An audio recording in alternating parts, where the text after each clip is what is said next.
Ела насам, приближи се. Бяхме мокри цял ден. Не, тук съм добре, благодаря. Прави каквото искаш.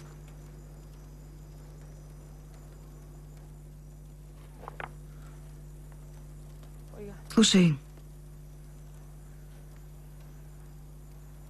Истина ли е това, което ми каза преди малко? Кое? Че искаш да се разделим? Да, Патрисия. Защо?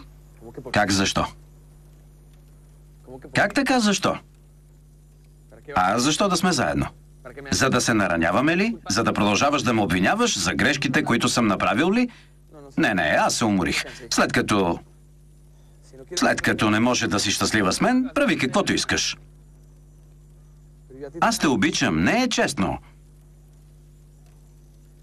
Не искам да чувствам това неспокойствие и тази тъга до края на живота си. Това ме убива. Аз не искам да се разделяме. Патрисия, за Бога. Не, аз не искам да се разделяме, Себастиан. Себастиан, ще умра, ако не съм с теб. Ще умра, ако те загубя. Не искам да се разделяме, кълна се, ще умра. Ще умра. Ще умра.